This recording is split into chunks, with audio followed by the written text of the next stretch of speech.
introduced as a documentary, I didn't say it was a documentary made by people still in high school.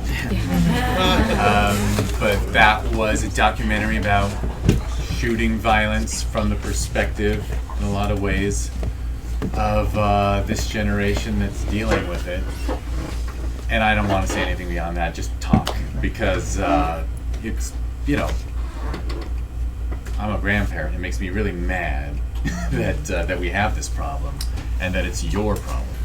Yeah, I think it started off as a school project, kind of turned into a passion project, I'd say. Yeah. So it starts off with, I think, 6 months of research about a topic, and automatically our group knew we wanted to do something surrounding mass shootings and school shootings and stuff like that. So, we were doing that. We were really struggling because we wanted, obviously, to just say, oh, it's the guns. We wanted to turn to, it's a gun violence problem. We need to take away the guns. But as we kind of started establishing script, and it's realized, it's harder to convey that. So I think we almost were close to giving up. We're like, maybe we should just do something else, like pick another topic. And then the Thousand Oaks shooting happened, and our group, Jonah and I, we were at school. We went to our film class, and we're like, we gotta go there. We have to go. We have to see what's going on. Interview anyone. So we went down to We went down to Thousand Oaks in the morning. Because you're Calabasas High, right? Which is close. 10 minutes, 15 minutes away. I mean, we went the day after the shooting happened, and it was a quick, talk with our teachers about how important this footage would have been to us. And actually, we ended up losing that footage, which is was pretty tough on our side. But the experience was... Yeah. I mean, we had... by the way, I'm Jonah, and this is Miles. I directed, wrote, and edited the piece, and Miles produced it. I was thinking at some break I would have you introduce yourself. Kind of dropped that ball. But our other producer, Molly, who's a great filmmaker as well, we got back, and I think we were all kind of just shocked about the whole process, and she actually was crying and very upset about just, how close we were, the people who were affected, and I think that was really the stepping stone of like, all right, this has to be a project that we create. This has to be a project that we need to tell, and and I think one of the hardest parts about the film was figuring out, because we can tell the facts, and we can tell the facts for 30 minutes, an hour. It could go on and on forever, but it was, what can you guys do, right? And it's like, if with a lot of stories, it's like, what can we do to help? And I think that was really the hardest part about, kind of finding that answer. And so, hopefully we came across and kind of got that job done, but yeah. Any questions? Yeah. Oh, I guess it's more a comment than a question, because I didn't know that it was done by people of your age, and I wasn't watching it, and I didn't feel that like immaturity in the filmmaking or the writing or the editing, and I'm just very, very impressed. Thank you. And also that when I watch documentaries, it's like, okay, what did I learn? What did I learn? And when it started, I was like, I don't expect to learn something in 15 minutes, and I did. And so kudos. Thank you so much. Great job.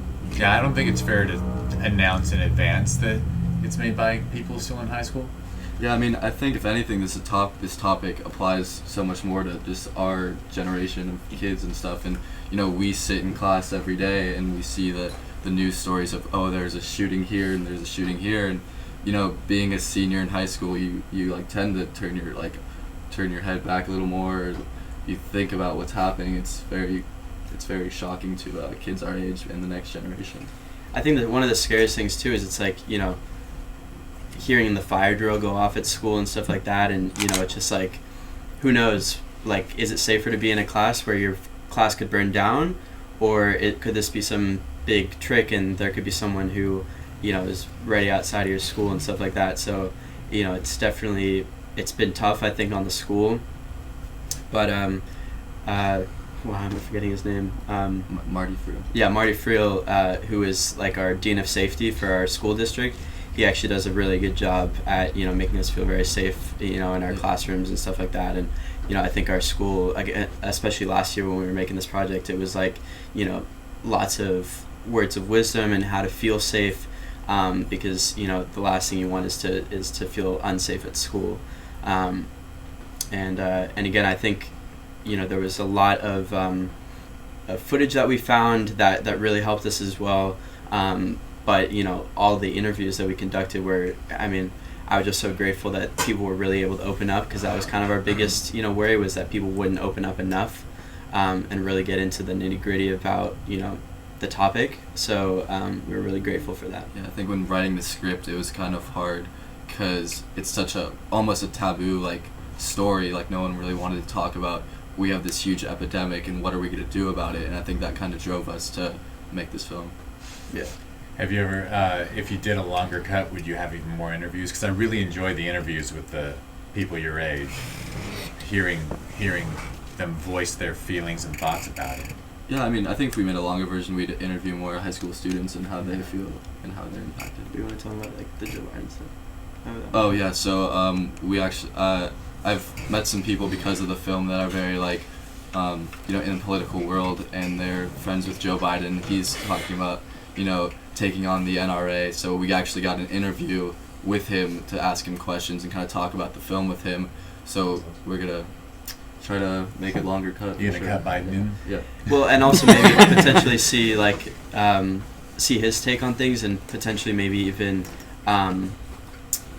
you know, maybe make a separate film kind of about, you know, jumping off of this topic. And so, you know, I think with everything that's going on in the world today, you know, it's so important that we also elect a person that, you know, will potentially be more aware and maybe have some other solutions, not to get too much in that world and stuff. But I think the one thing that I learned, and my sister, who was one of the girls who was interviewed, said it really well. It's like, no one in this room knows, you know, what your friend or your, you know, family member might be going through in their head. So I think the biggest takeaway that at least you guys can take away is that, you know, always just be sure to reach out to the people that you know and you love, and just make sure, you know, it's a hey, hello, how's everything going, you know, every day, or, you know, just frequently checking in, because again, you don't know what is going on, you know, in the minds of people that you might be best friends with and stuff as well. So, you know, it's always just really good to check in and make sure, you know, everyone is comfortable and, you know, happy with themselves. Yeah, as a whatever, someone in his 50s, I just hope that it's your generation, because Columbine was 20 years ago. Yeah. So now 20-year-olds, like their entire life, they've known of this sort of thing, that by the time you're my age, there won't be a generation left that wasn't affected by this, so that like the voting population will just not tolerate.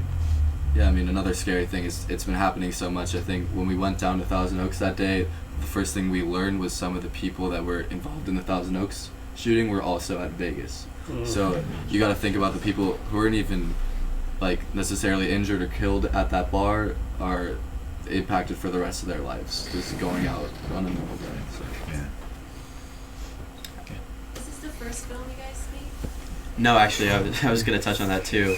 I've been making films since I was like 12, and I went through a great film program in my middle school, and so I've yeah, no. There's the same middle school that Ella McKeon we showed. It's CAM, Cinema Arts Academy at Milliken Middle School, like a mile that way. Yeah, I mean, again, I preach that school. I really do preach the teacher who was my mentor, who again just I learned so much from. But no, this is actually my third time being at this festival.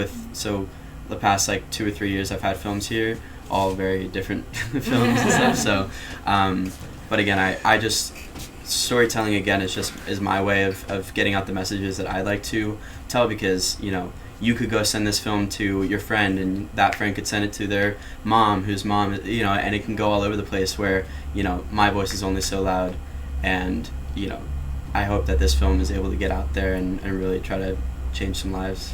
Well, congratulations, your film was very impactful. Thank you so much. And he's got his own film equipment, and you had your sister wearing the Jonah Mazer Productions shirt. So if you've got a wedding, bar mitzvah, whatever you need videography, I'm plugging him. I did have a question though. I really like your poster. Can you talk a bit about the inspiration behind it? Wow, It thank shows, you. like, cutouts of, like, We chopped off the side. Yeah, actually, you know what? I'll show you. So, I really loved the look of this. Actually, we had a friend in our class who's like this great animator, so he actually made this backdrop for us. But I kind of love the idea of these people kind of holding hands across the, in a school hallway.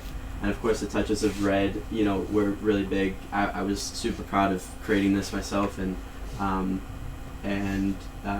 yeah, it was just it was a day that we kind of just were playing around with some ideas and stuff, and thank goodness we have the tools at school to create stuff like this. But this film was created by like 5 people. There's 5 like students that I think we're just so grateful to have the community that we do have to be able to make stuff like this, and so grateful to have like my parents who are like super supportive about making films and let me keep creating, and that's huge. And there was a question here. I appreciate my takeaway is I appreciated the kind of the balanced nature of how you presented it, and that I think I heard you say you were going for the gun approach, and then you decided you weren't going to do it, and then the other happened, and you seemed to touch on something that I believe was not being spoken about, which was basically bullying, mental illness, and just being nice to each other, reaching out to each other and going, hey, how's it going? Let's hang out. Let's go to lunch, coffee, whatever. What's going on? And I think I think that right there is the key critical thing that's not being talked about. Yeah, and don't be quiet either, because a lot of the more recent shootings that have been happening, the one of the biggest ones that would happen, less than a month ago. Saugus. Yeah, Saugus High School. The kid's bio in his Instagram was like, Saugus High School, don't come to school, or be something like that. And it's like, if you see that, why stay quiet? Because there are kids that are, and adults and everybody, these people that are just losing their lives because of a person who has these thoughts in their heads and stuff like that. And it's like, there's no time to be quiet at all. And again, that's why we made this film. Yeah, another thing is, I think if you have any mental health issues at all, or any anxiety, depression, or anything like that, so go get help, because like we said in the film, 95% of people who are doing violent crimes like these mass shootings aren't clinically diagnosed being mentally ill. So that just shows that they're either normal, or they haven't got diagnosed, or they haven't talked to anyone. So I think that's another big issue. And if you know someone who's isolated, Yeah. help them not be isolated. Exactly. Yeah. If your neighbor's got a weird kid, talk to him. Smile and give some hugs. That'll change some lives for sure. Anybody else? Yeah. I was really impressed that you kind of were able to add, you mentioned the gun approach, and you were going to make it like it's the solution is no guns, and then that whole train. But even while she was speaking, they just brought up all of these other elements, like the media, the bullying, everything in it, which I think with such a frustrating topic. I remember in 2008, I was living in Chicago, and the NIU shootings happened, and a lot of my friends were there and all of that, and all of us just making it so black and white of like, well, it's this or it's this. And I thought this did such a good job of showing the nuance of the different solutions and the mental health and everything else. It's very commendable. Yeah, I think that stemmed with, all 5 of us that worked on the film before production had to do 6 months of research on the topic. So we knew the ins and out of every different thing you could blame it on. And I think we kind of tied it all together with, touching on that. I think one of the cool things that the ASU professor said, and one of the interesting things, was that the media portrays mass shootings totally different now, because they used to, when Columbine and Sandy Hook happened, they would focus directly on the shooter, and that would spur other shooters to do stuff similar to that, and now they focus solely on the victims. So, yeah.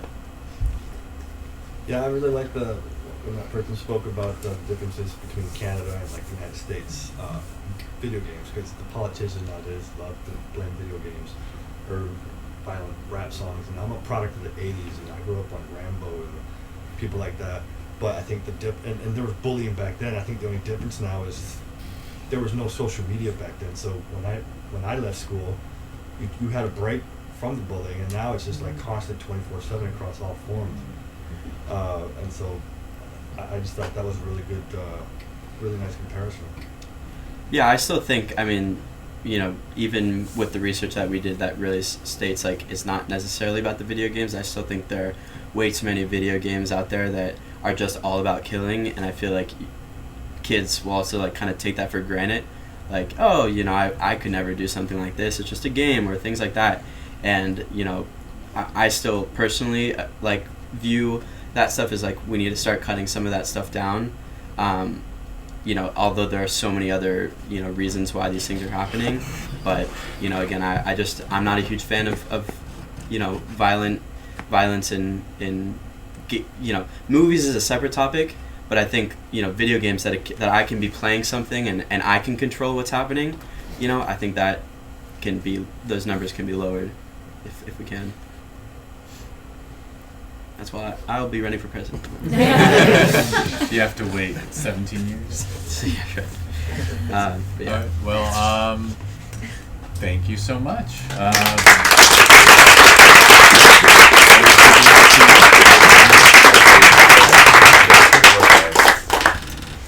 All right, well, we have a feature film in 15 minutes that you've never